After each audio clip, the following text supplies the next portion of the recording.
Welcome back to another episode of the Contagious Culture Podcast. I'm your host, Kyle King. And if this is your first time here, I want you to know our goal. Our goal is to help you create an ecosystem of academic excellence, as well as an ecosystem where your employees, where your environments, in environments where people thrive. And we've changed it so often, but I am beyond excited to bring up a friend, a guest, somebody that is truly a trailblazer, somebody that is doing some absolutely phenomenal things, somebody that has changed my perspective in so many different ways. And I have a question, as always, for every episode. What happens when you climb to the top of corporate America only to realize that you're ready to redefine what success looks like? And in this episode, I sit down with Krista Bourne, a powerhouse, a trailblazer, a leader, a change maker who spent over 25 years from the inside of Verizon, rising from mailroom to COO.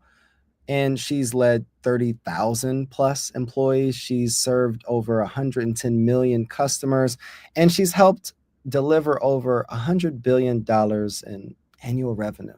It's just for that's just for the resume. But here's what makes, in my opinion, her story the most extraordinary. Krista walked away on her own terms. She wasn't pushed out, not because the economy was doing layoffs. She walked away on her own terms.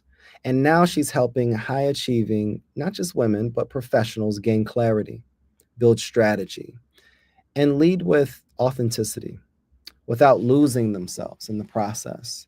And this conversation isn't just about corporate America and leaving, it's about power, it's about purpose, and it's about providing yourself permission because you don't need anyone else's permission to design a career that aligns with who you are. Krista, how you doing? Oh, I'm doing so well. How are you doing, Kyle? I am good. I don't know what I was talking Good. about at the beginning with the introduction, but I was like, I'm so ready to get into the actual conversation. Let's just get this intro out the way. Well, I appreciate it. You did a fine job. You really captured where I am right now in this season and how I got here, at the highest of levels. So thank you. It was really well done. I appreciate you so much. 2 years ago, 2.5 years ago, when we met at Afrotech, well, we didn't meet there. I saw you speak on stage. And Mm. there's so many speakers that I've had the privilege of listening to over the years. And I believe it wasn't even your speech, it was you were sitting on a panel. And you were sitting on a panel with another group, with a group of professionals. And every time you spoke, I felt something inside of me. And when you opened your mouth and you shared your story and you shared your journey and you shared your success and you showed up with so much poise and passion and you were just so sharp on stage, I was like, that is a leader that I would want to follow. And that's a leader that I would love to learn how to emulate. What did it take you over the years to be able to get to that place where you can speak on stages and in rooms with so much power despite traditional education? Yeah, yeah. It's a great question. And, it is a process, that's for sure. But I'll tell you, I mean, a couple of things stand out to me. First, you have to really always think about what does preparation mean for you. I don't try to get on a stage or talk to an audience about something that I haven't experienced, something I'm not prepared for, something I haven't done my due diligence for.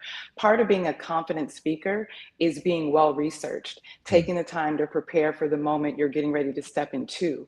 I don't think that you should take those moments lightly. I have a lot of opinions, but I want them to be informed opinions. And so when you take the time to prepare, then the only next thing for you to do is leverage that, put mm, that to use. And so that does take courage, it takes time, most importantly, it takes practice. If you're not going to use your voice, no one else is going to use it for you. So you have to be practice that where you want your voice to show up, how you want it to show up, and then you've got to really just step into it. But preparation is probably the number one thing. that's good.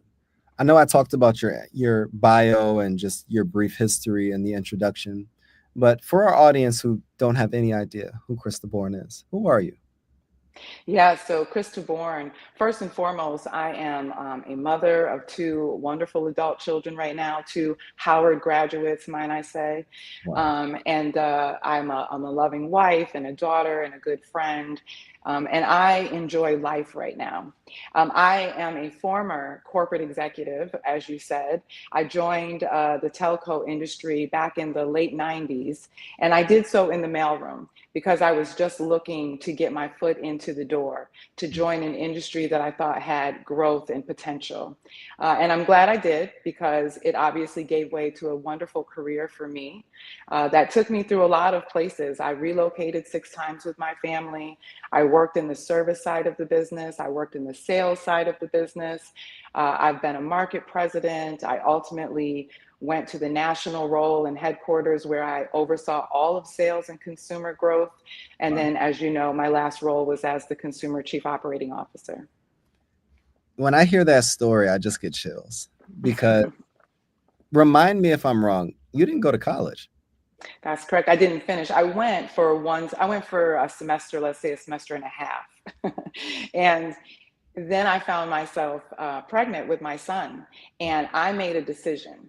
Now, some people do decide to go forward and carry on their higher education and become a parent at the same time. For me, that wasn't the best option. I had more immediate needs that I needed to solve for. And so I made the decision to leave school and come home and join the workforce and begin my rhythm around getting up and figuring out how to earn income.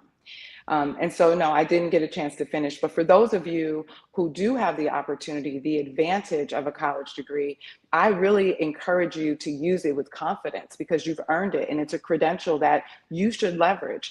But for those of you that don't have a college degree, it's not a barrier. It is just a different way to approach your career. In both scenarios, you still need a learner's mindset.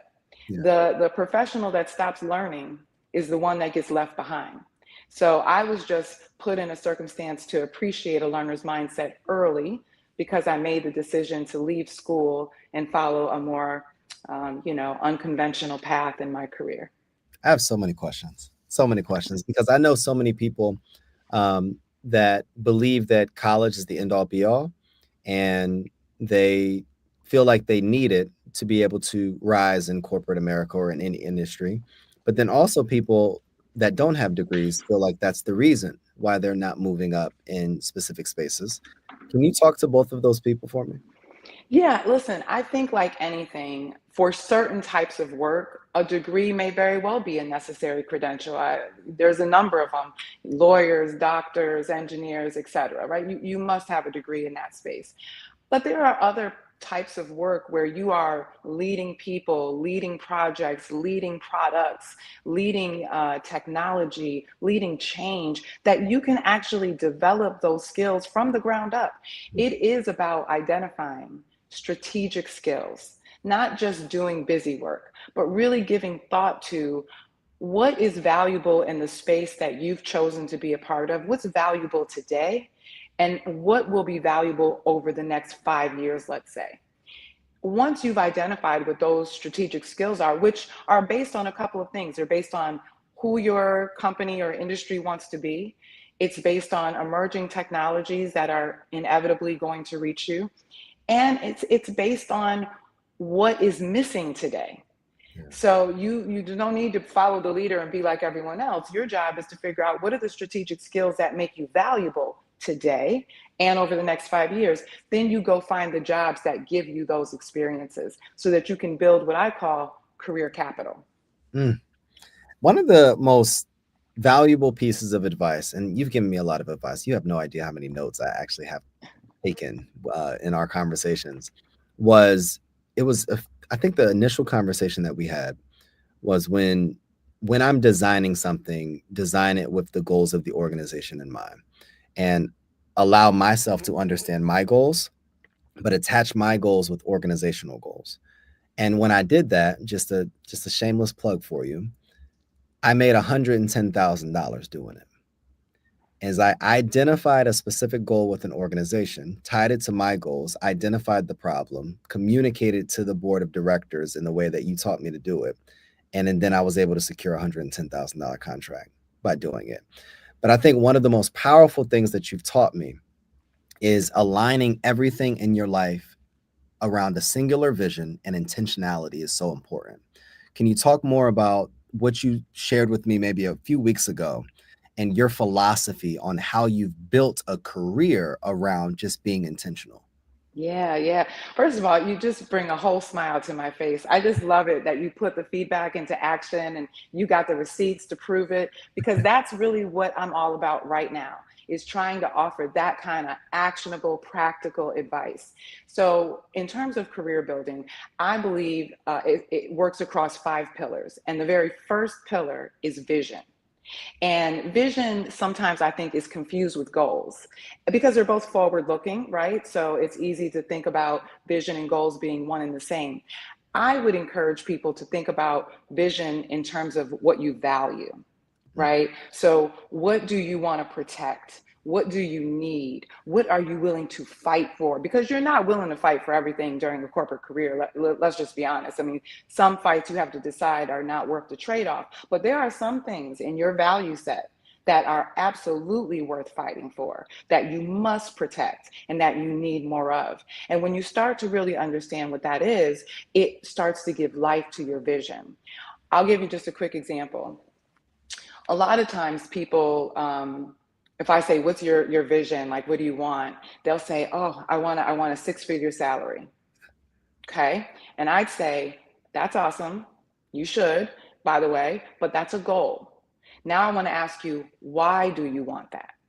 And when they tell me why they want it, now we're starting to unlock vision, vision that is going to guide you when things get tough, vision that's going to give you boundaries that protect that vision. And so I believe vision is the first step in career building, but not in the traditional sense like a vision board and things you want to achieve, but why you want those things. What do you value? Yeah. That keeps you going in the right direction. And it also gives you the flexibility you need to pivot where you have to and be adaptable. So, vision is where you start. I thought you were going to keep going. I didn't Oh, you know. want me to? Oh, I will.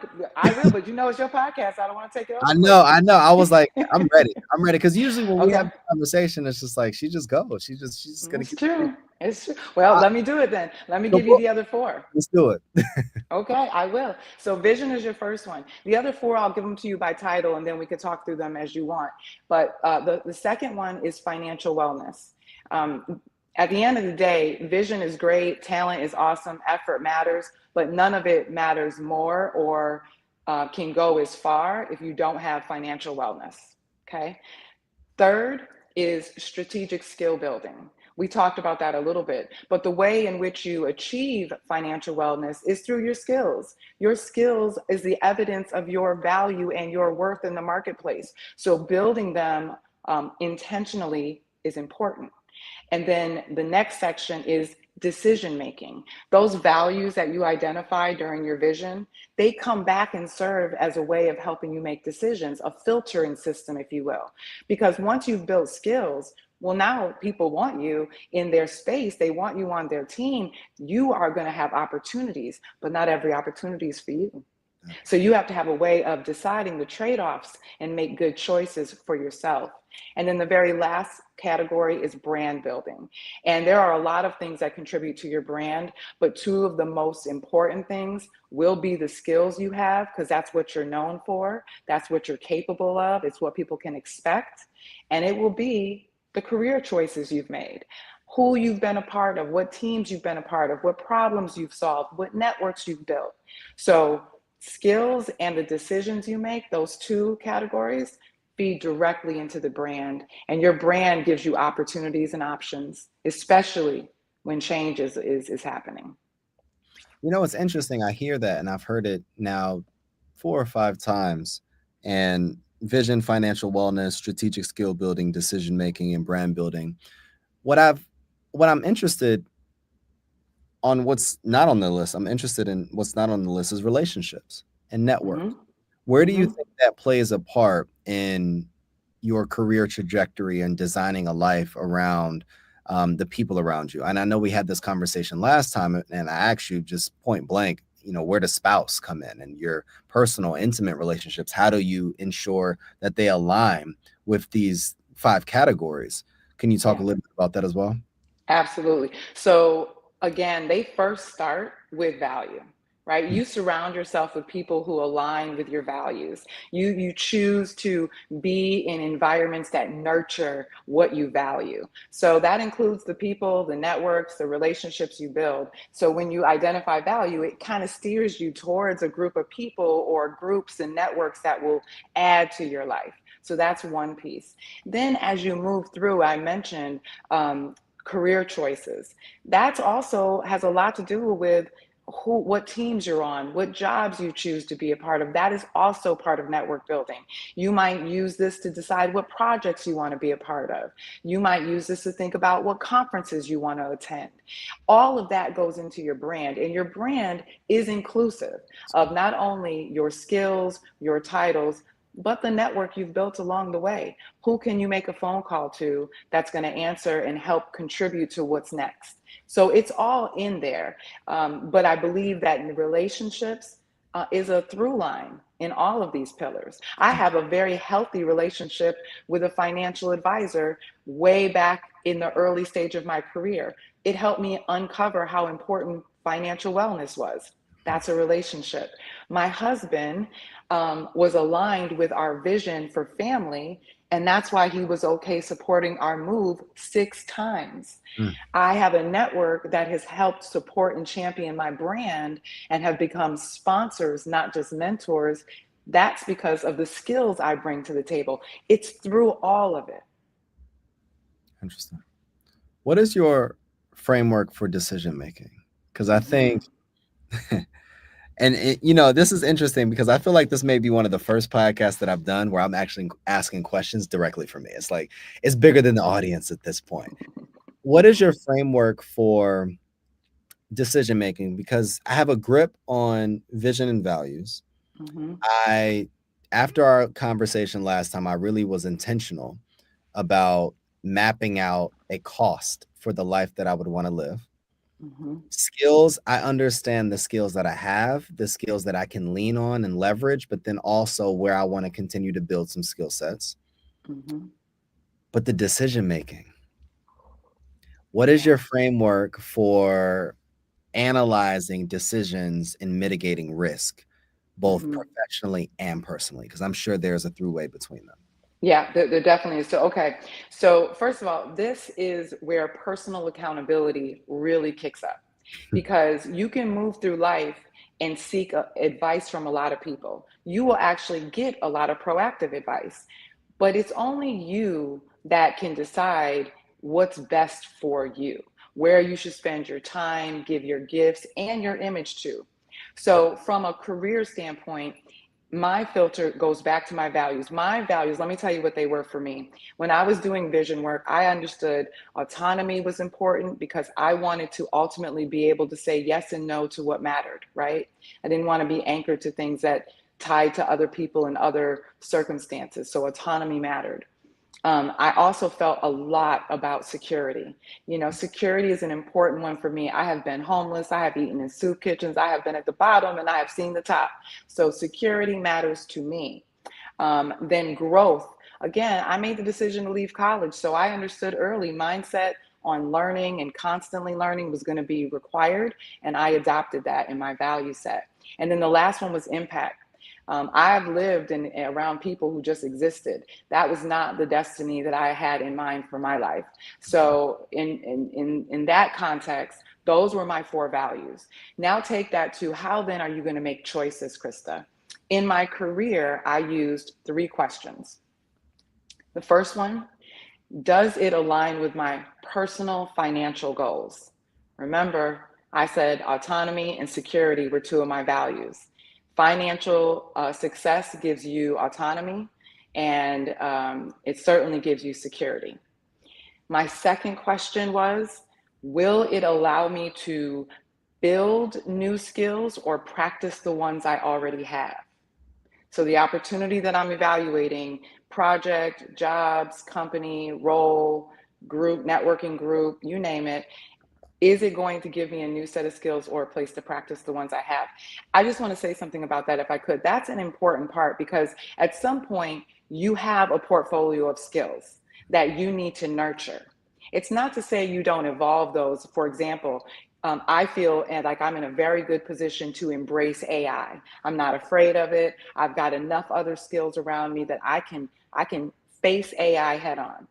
So I'm not suggesting that there's never anything more to learn, but I would say to your listeners, be careful not to let somebody send you on a wild goose chase for another set of skills that will just bring you incremental value. They're not strategic in nature. They'll busy you, they'll keep you learning something, but they may not move you forward. So you Yeah, have to be very thoughtful about what kind of skills you want.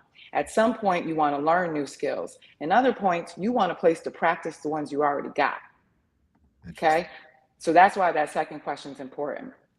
And then the third and final is will the opportunity give me access to valuable people or information? I think in life and certainly in business, you are as good as the information you have and the people you can influence.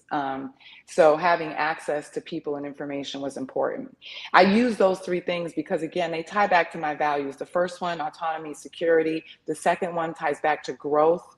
And that last one ties back to impact. So I encourage people to think about your values and then identify a filtering system that you can use consistently. I use this my entire career, every job, every relocation, every project, so that I had a consistent way of thinking about the trade-offs, because that's what it's all about. When you sign up for something, you have to think about the gains and the trade-offs. What are you willing to give in this moment in exchange for what you're going to gain? And that's what I use this tool for. I had a different version I used in the business. Yeah. It wasn't that different, but it's different questions. Yeah. When I think about these three questions, and audience members, if you miss them, does it align with my personal or financial goals? Will it allow me an opportunity and space to practice or build my skills? And then will it provide access to valuable people or information? I got those right, correct? Yep, you got it. Those three questions. How do you actually apply? How did you apply them though? When you were assessing jobs, when you were looking at careers, did you have them in front of you at all times? Hmm. Walk me through like your actual actions when it came to these three questions. When will I bring up these three questions if I was to implement them? Yeah, perfect. So the answer is they're always on my mind. Like I have them committed, but I sometimes I write the answers out. Sometimes I just think it through. Sometimes I use it to talk through. It's more of an outline. It's a guide. What it is not is a checklist. It's not black and white. It's not three yeses, we go. If one thing is not satisfied, we abort the mission. That's Yeah. not it. If something's not satisfied, you just need to make sense of it. Is there enough trade-off or gain that would make you reconsider the moment? So, for example, when you think about financial wealth, for me, I came to work. I have a career because I do want to do substantial work. I want to make a good impact on people and community and all of that. But also, it's a means to an end, right? So let's just be honest. I came to work to earn an income. The income is what unlocks the life I want to live outside of work and after work.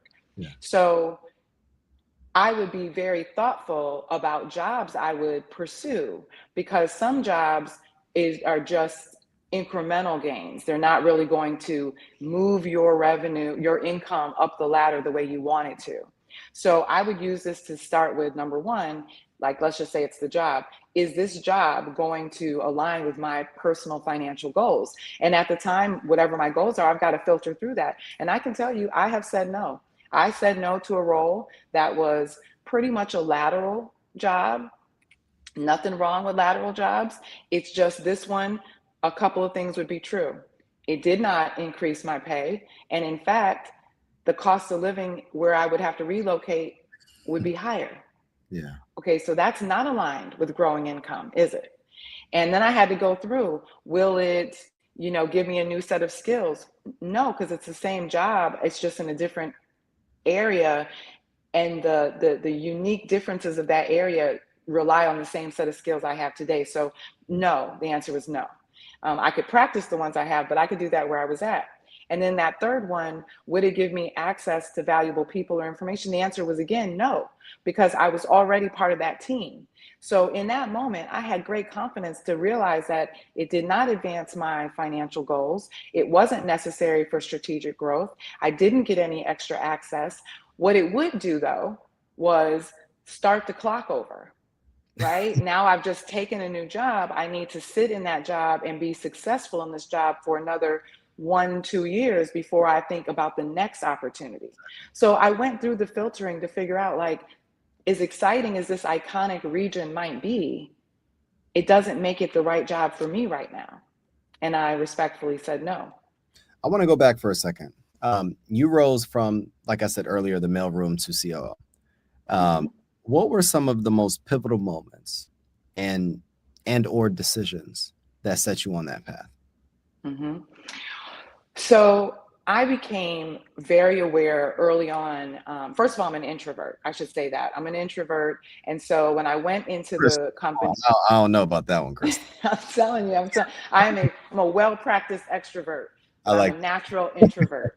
And so when I got to the company, I was an individual contributor, but I began to really pick up on this idea that I was an effective communicator. You see, I was going through those letters, the customers were writing, they were expressing a need for clarification. And I learned so much from those letters. And then I felt compelled to share what I was learning with other people. And that started to serve as a connection from a customer's point of view to the person inside the business who had the power or the knowledge to do something about it. And that sparked something in me. And that was the start of it. What do you think are some strategies that helped you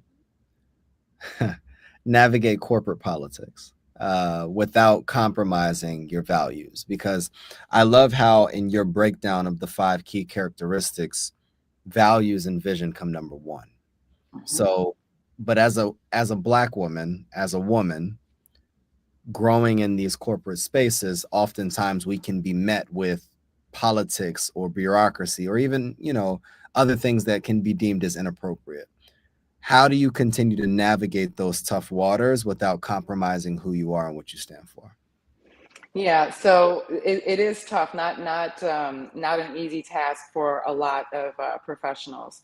I think it's important to remember why you're there, right? I never went to work again thinking like I'm here to make great friends for life.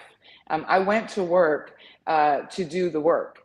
And so, because the relationship was always clear for me, I never had a problem with um, expressing to someone that I think they may have crossed the line or asking for clarification. Let me throw that one out to your audience because this is a really good technique. Sometimes when you're in these environments, right? Something occurs, you have a moment, there's a comment, a conversation, someone overtalks you, they take the idea and they say it and it's great, all of that jazz. Sometimes what works better than anything else is to simply go to the person and assume positive intent. So you might say, Kyle, you know what I noticed? I felt like every time I was talking, like you were talking over me. So was I interrupting you and I just wasn't aware, or were you interrupting me because I was taking too long? That's good, Okay. Krista.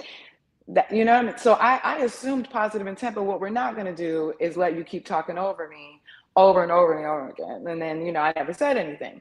So I just think it's important to come up with ways that you're comfortable using your voice. And that's one way you can do it, is to assume positive intent and frame it as a question, not as an accusation. That's one. And then the second is to remember that you were there for a reason. It is not probably to make friends. It is to make your life better. It's to unlock what you really care for. So you have a responsibility to protect yourself, but you also have to be measured and not necessarily take offense to everything that's occurring around you. Rather, be bold and have the courage to speak what you see, say what you mean, deliver the results, and demand the respect you deserve.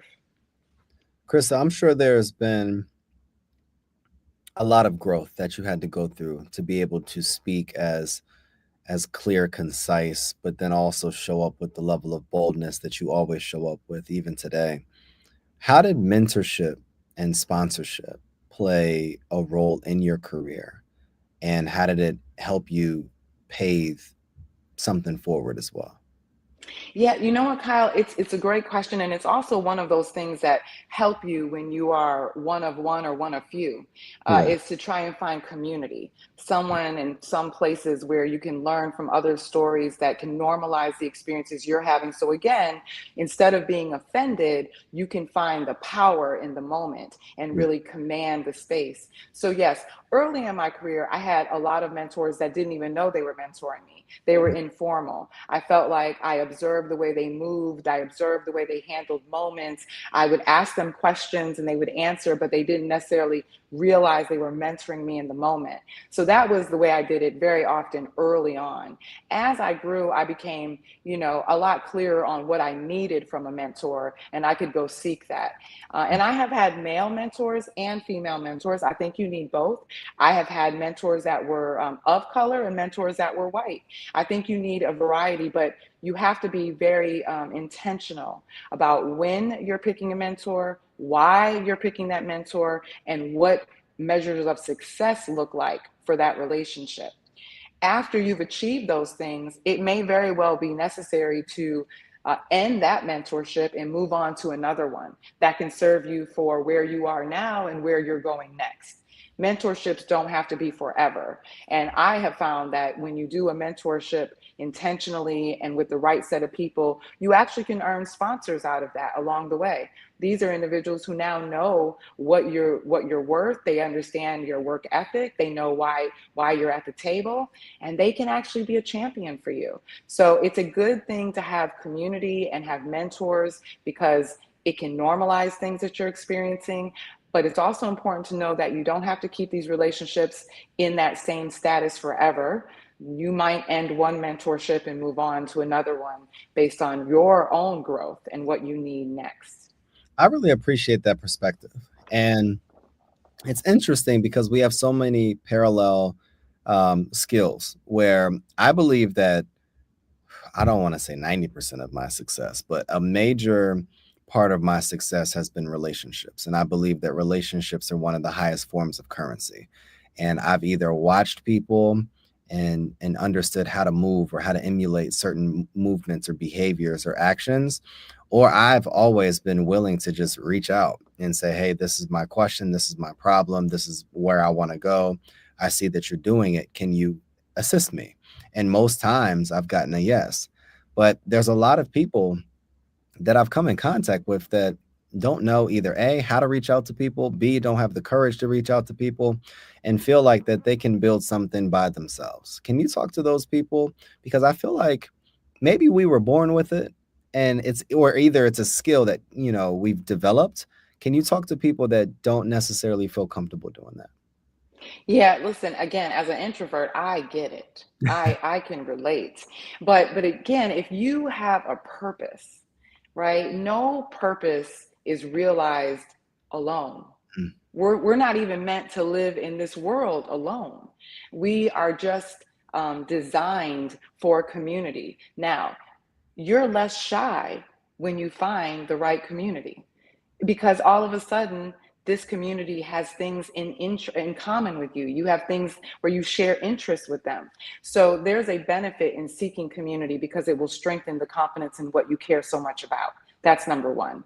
Number two, you'd be surprised about the speed in which you could achieve greatness if you bring other people into the equation. Sometimes we're moving right along and it feels like, we're making good progress, but imagine how much faster you can have your impact if you tried this with others. So you shared that responsibility and you drew in those who could help you. So I do think that it's difficult, but it's even harder when you are not in the right community. It's harder when you're not surrounded by the right people, because now it's just draining energy from you and you're not actually getting anything out of it. I go into networking events with a whole agenda. I know who's there. I know who I want to meet. I know what I want to hear from them and what I want to leave them with. And that task all in itself, there's no time to, overthink it. I'm on a mission. I get in, I nail the mission, I give to it as much as I get from it, and then you move on and you do it again until you get to the point that you feel like your purpose has been realized. I have a question that just came in. For women who've never had a mentor before, what traits or values do you think are essential when choosing the right one? Oh, yes. I love this question. Okay. So if you've never had a mentor before, first caution is, be thoughtful about not going to find a mentor who's just like you. It's easy to do that, again, because it's comfortable. But mentorship is about effectiveness. It's not about comfort per se.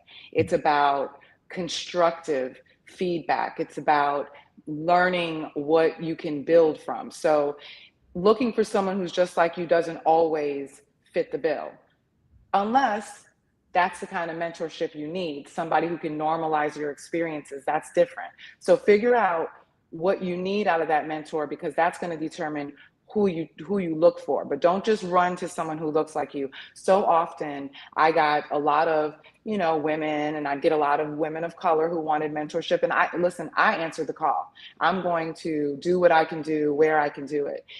But then as the conversation would get going, I'd realize I'm really not the best person to help you. The person that you need help from is sitting over there, and they don't look like you. And I can probably give you an introduction, but we need to get comfortable getting mentored by people who can actually help you, not just those that might have most in common with you.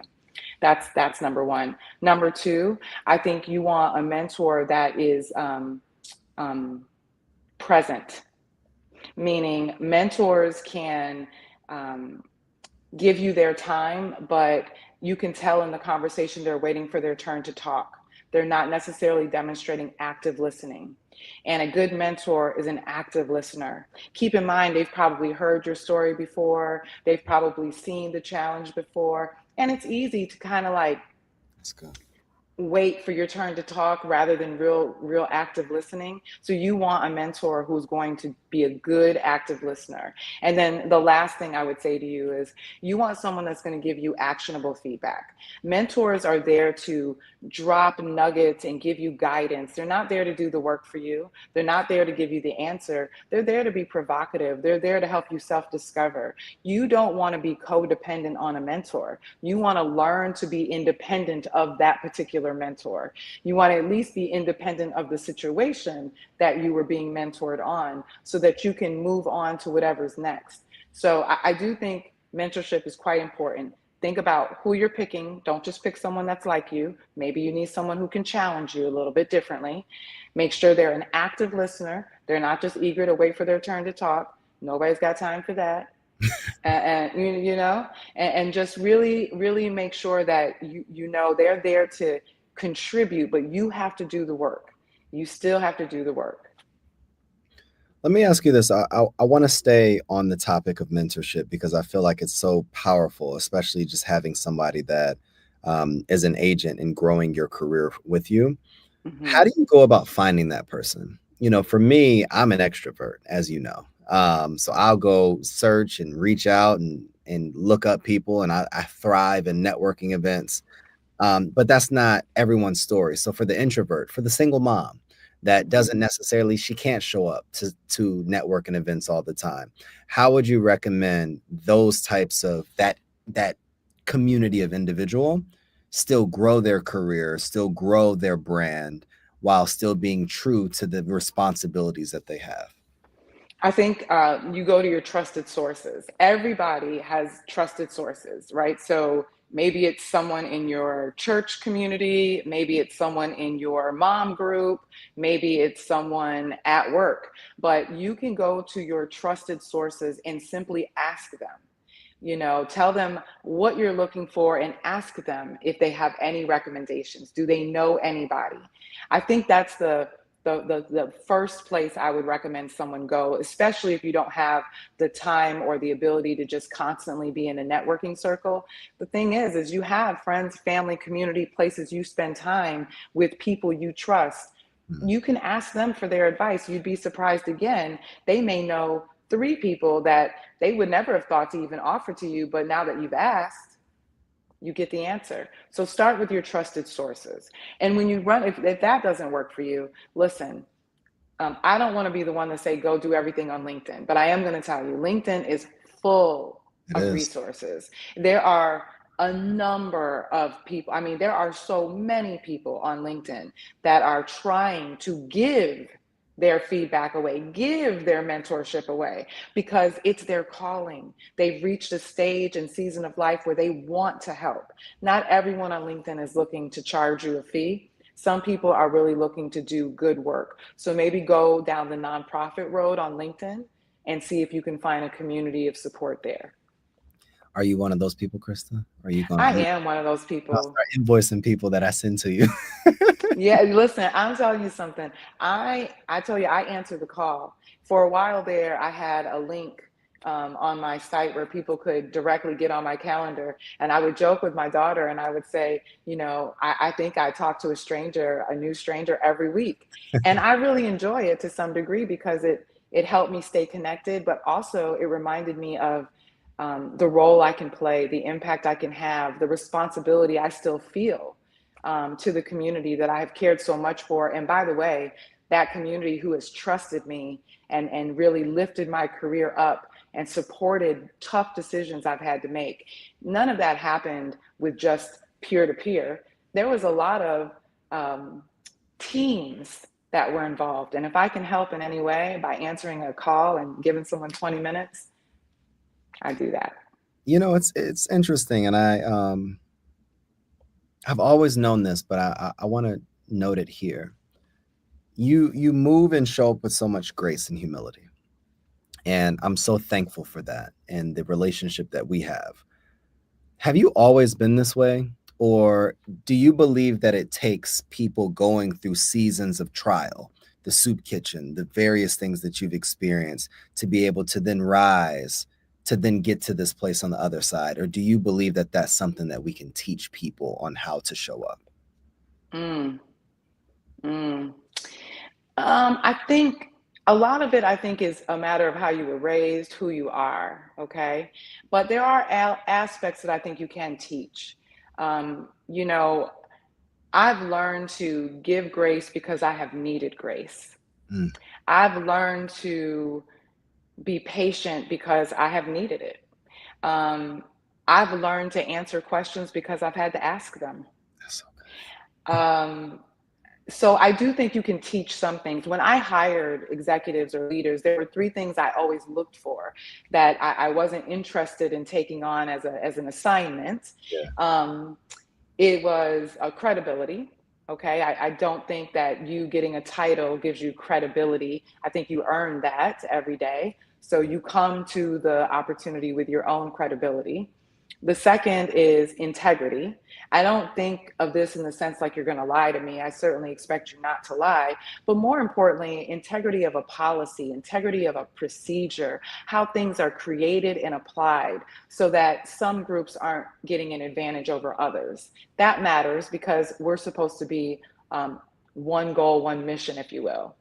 And then the third and final thing is likability, right? So likability in the fact that I'm not suggesting you should invite me to your house for Sunday night dinner, but I do think you want to be the type of leader that people want to be in the room with, that people don't run away from or shut down when you come around.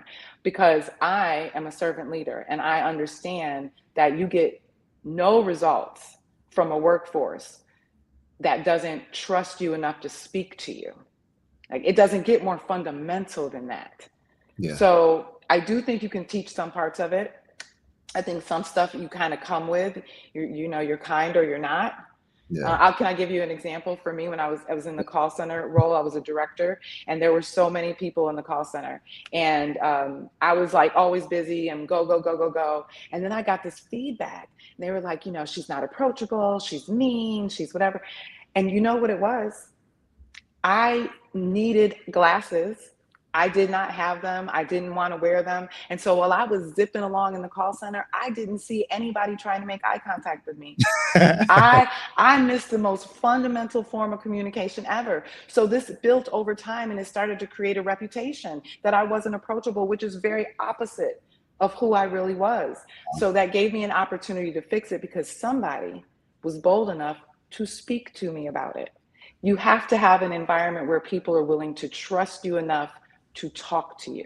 Let me ask you this. What do you think the biggest mistake people make in growing their careers and even pivoting in their careers? What do you think like those big mistakes are?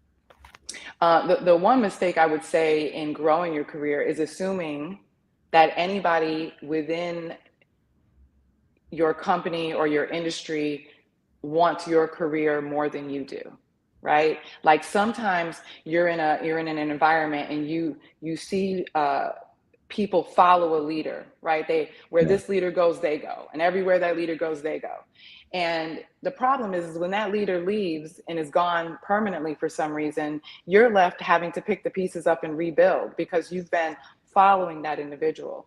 There are other times where people are being pulled into a career path because someone on the other end thinks it's the best thing for them. You got to do it. You got to do it. And what I'm saying is that's the worst assumption, is to assume that somebody else knows best for your career, that somebody else wants better for your career than you do.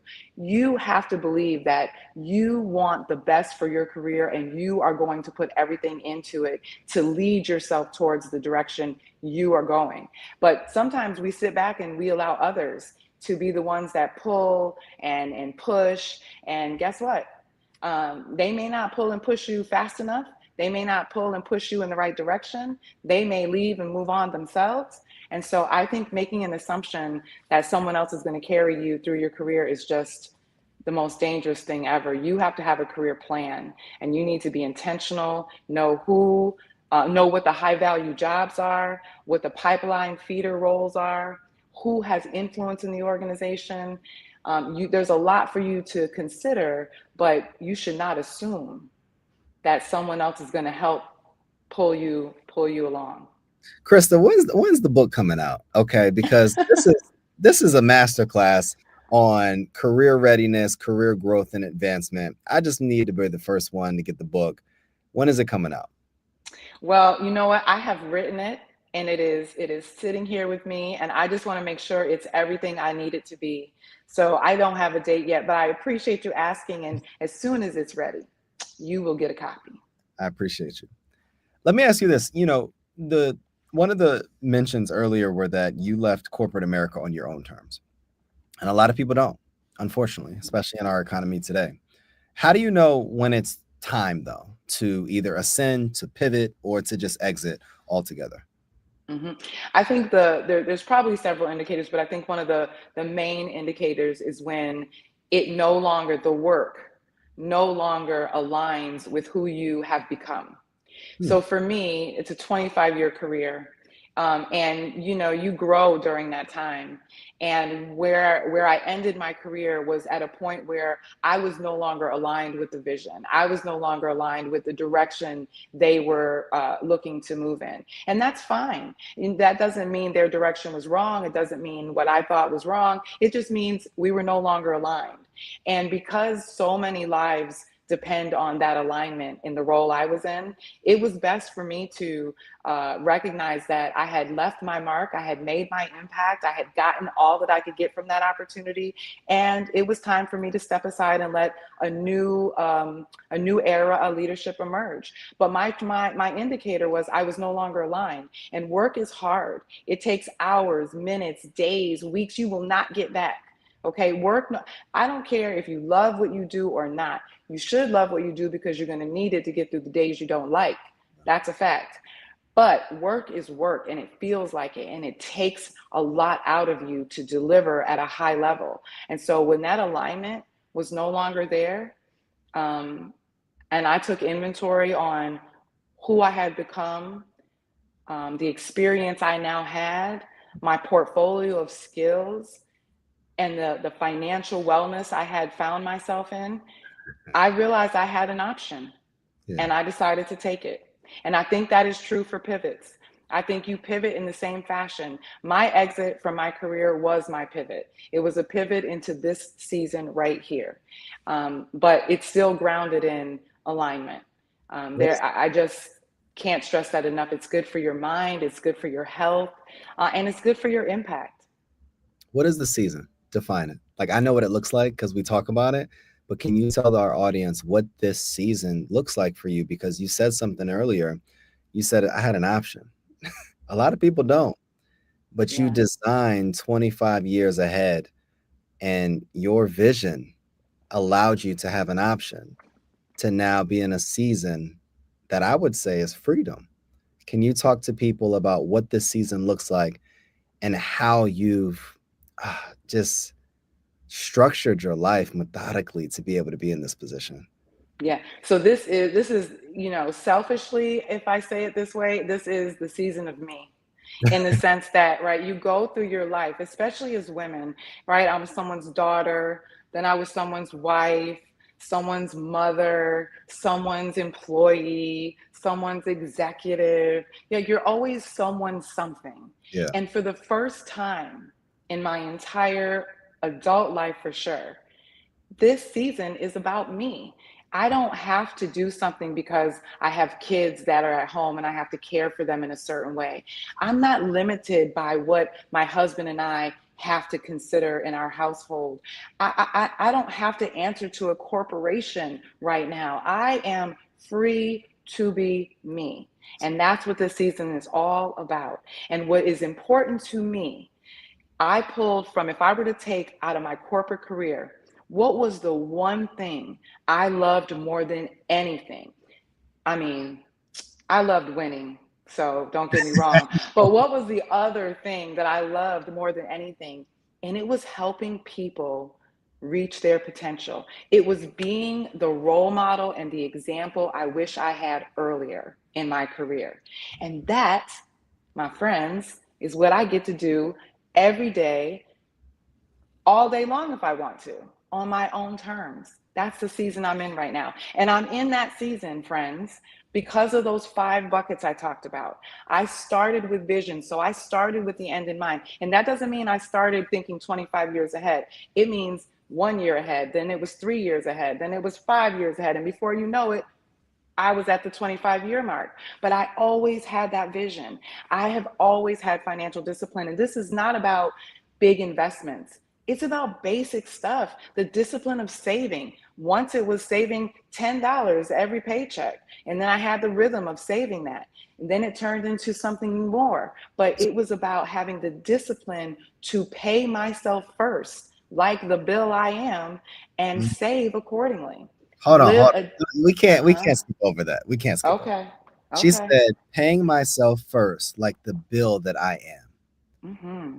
Walk us through that though, Yeah. because a lot of people will pay the bills, they will pay everyone else and then be depleted. Where did you learn that psychology? Or was that something that you just always had?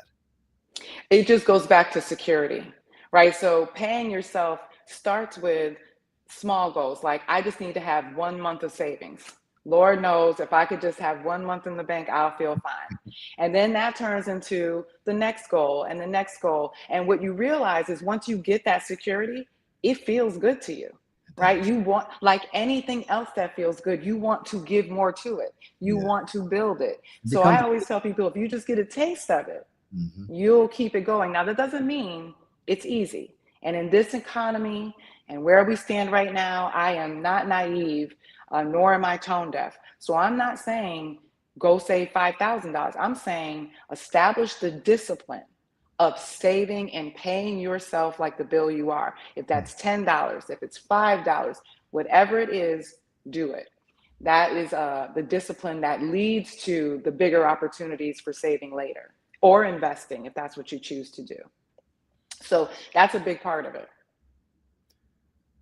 Krista, for our audience members that are listening in either to the live or to the replay, if you were to wrap up 90 seconds of advice for anyone listening and trying to build more, trying to show up better, trying to leave a legacy and create a life of freedom in the way that you have, what would you say to them? Where would they start? I would say, first and foremost, do not limit yourself by what others have been able to do or what others have chosen not to do. Do not limit yourself. Dream the big dream and then anchor it to the actions that can get you there. That's why being intentional is so very important. We get this one life to live, but within this one life, you get day after day, week after week, month after month, if you are lucky. And with that luck, you should be intentional about making sure the time you spend is building the life you envision for yourself, not one that others have experienced. You can actually break barriers and create the next level of greatness that they hadn't even imagined possible. But you have to first not limit yourself and believe in your dream. The last thing I would say is, listen, bet on you. Bet on you. We walk through life wanting people to bet on us, Yeah. but we haven't always bet on ourselves. Bet on you. No one knows you better than you. I'm gonna put you on the spot. I'm gonna ask a tactical question. Let's say I Mhm. want to build a community of women, and I'm a early entrepreneur. I haven't necessarily built a community before. Have a pretty good following on, let's say, the social media platforms. How would you recommend me go out there and do that as an introvert single mom? As an introvert single mom, Mhm. I would offer you to normalize your experience for the other group of women that you're talking to. Because sometimes we think about ourselves as just a single mom. But you know what you are as a single mom? You are creative. You are a problem solver. You think critically. You know how to express yourself. You're a protector. There are skills inherent in being a single mom. Share those. Share your story because community is best built through commonality, right? It's best built through storytelling. And there is no limit to the stories women have to tell. So draw people in by what they can first relate to in your story. And if you're trying to build community, don't make your story small. Think about how many skills go into living your life and lean on those, share those, draw people into that. Because I tell you, communities that have things in common, um, they are strong, they are inspiring, and they are more powerful than anything you can imagine. So, yeah, I think you can do it by telling your story. What do you think is the central skill set that successful people have in common? I think the most successful people are very good communicators, just point blank. And I'll tell you why. Communicating or yeah, communicating when things are going well, a little easier to do. But business is oftentimes about communicating the tough messages, what's not going well, what has to change, what's not good enough, what we're going to go after next. Communicating the tough message in a way that inspires performance and holds people accountable is something some of the best leaders master. What do you think the essential skill for people that are happy is? Ooh, oh, that's a good one. I think it's a little bit, I'm going to say discernment, okay? Because I think you are happiest when you are making good choices for yourself, I right? agree. Like you could even be in like the worst challenge at work, But then at the end of that day, realize you made some of the best decisions you could possibly make, and you feel really good about those choices. Discernment is so incredibly inspiring, and Yeah. it is the thing that makes you happy at work and in life. The choices you make. Krista, where can people find you? Oh, yes, please come find me on LinkedIn, Instagram. I'm on the social platforms as Krista Bourne, simple and easy.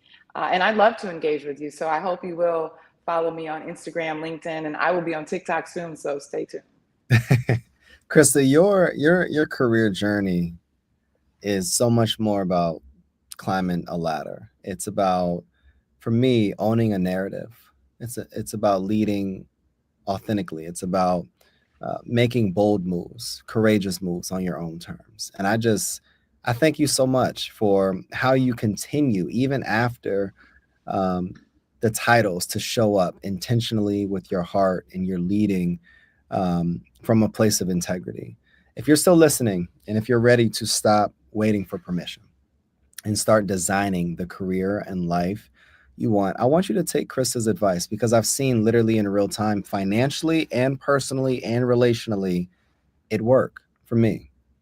I want you to define your success for yourself.